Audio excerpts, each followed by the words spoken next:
রোজা আসতেছে, তাকওয়া নেবেন।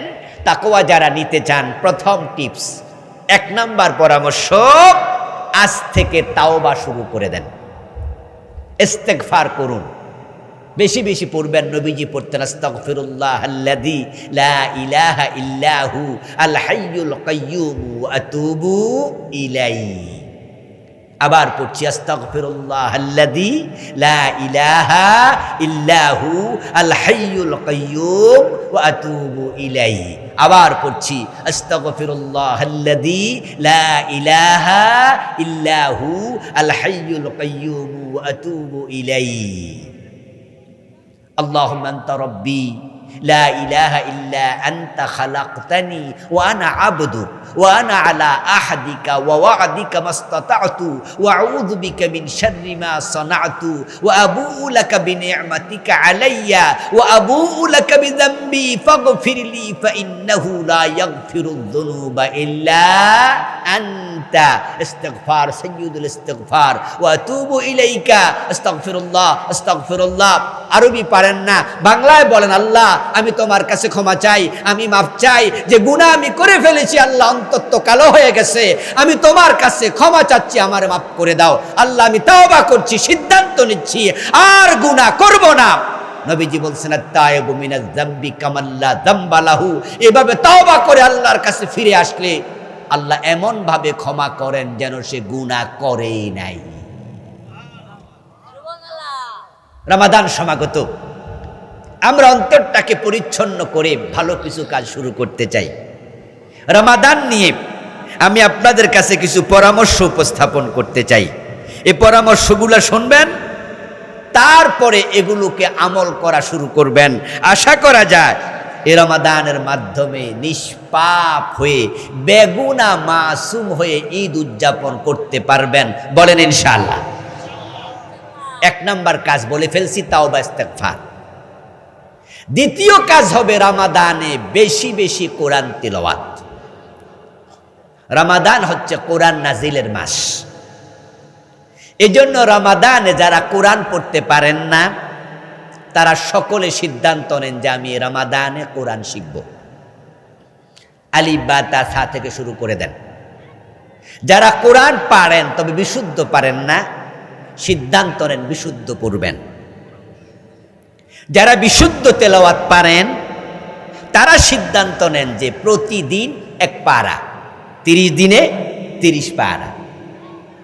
মা বোনদেরকে বলবো, বিশুদ্ধ তেলাওয়াত না শিখে কোরআন খতম করতে যাবেন না। একই কথা আপনাদেরকেও বলবো, যাদের তেলাওয়াত শুদ্ধ নয় তাদের জন্য খতম করা জায়েজ নাই। কেন জায়েজ নাই? নবীজি বলেছেন রুব্বা কারিইন লিল কোরআন ওয়াল কুরআনু ইয়ালআনুহু। কোরআনের কিছু পাঠক আছে যাদেরকে কোরআন গজবের বদদোয়া দেয়, কোরআন লানত করে।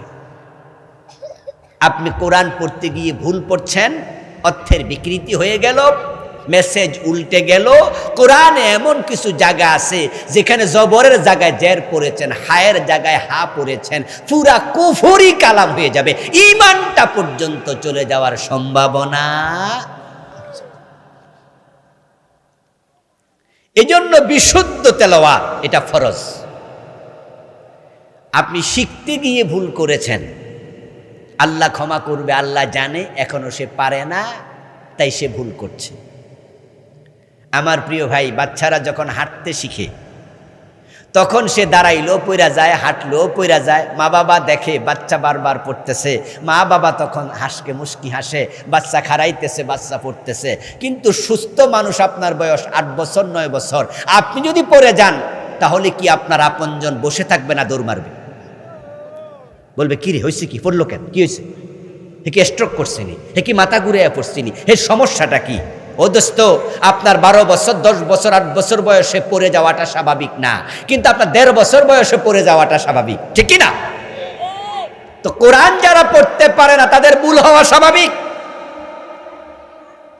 কিন্তু যারা কোরআন খতম করে বসে আছে, 2 খতম 3 খতম, কিন্তু তেলাওয়াত শুনে বোঝা যায় আপনার তেলাওয়াত হয় না, আপনাকে কোরআন আল্লাহর লানত করে গজবের বদদোয়া দেয়। তাই যাদের বিশুদ্ধ তেলাওয়াত নাই তারা খতম করবেন না, তারা বিশুদ্ধ তেলাওয়াত শিখেন। প্রশ্ন হতে পারে, হুজুর আমার তেলাওয়াত বিশুদ্ধ কিনা আমি বুঝবো কেমনে? আপনার তেলাওয়াত বিশুদ্ধ কিনা আপনি কিভাবে বুঝবেন?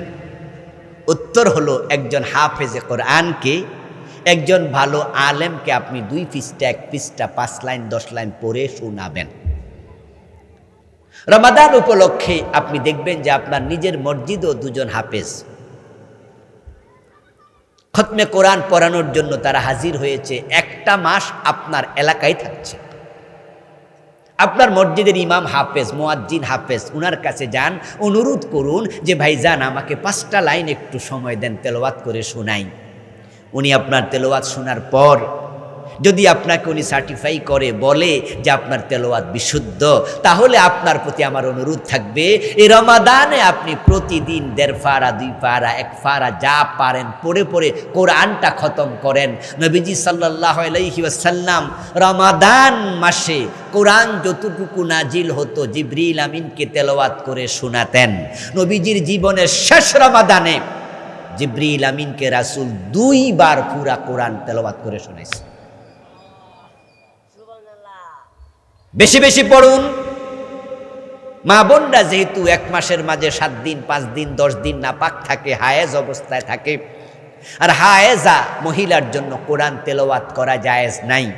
এখন তাদের খতম করতে হলে তারা এই 8-10 দিন বাদ দিয়া যেন বাকি 22 দিনে, বাকি 20 দিনে 30 পারা পড়তে পারে, এই চিন্তা নিয়ে উনারা প্রতিদিন 2 পারা করে পড়ুক, তাহলে 15 দিনে 30 পারা হয়ে যাবে। আর পুরুষ মানুষেরা আপনারাও মাঝে মাঝে দেখা যাবে যে রমাদানে ব্যস্ততা থাকে, মার্কেটিং করতে যেতে হয়, অফিসিয়াল কাজে যেতে হয়, পারিবারিক কাজে যেতে হয়, 2-4 দিন বাদ যাবে।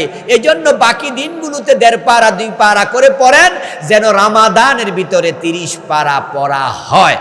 আল্লাহ তুমি তৌফিক দাও, বলেন আমিন।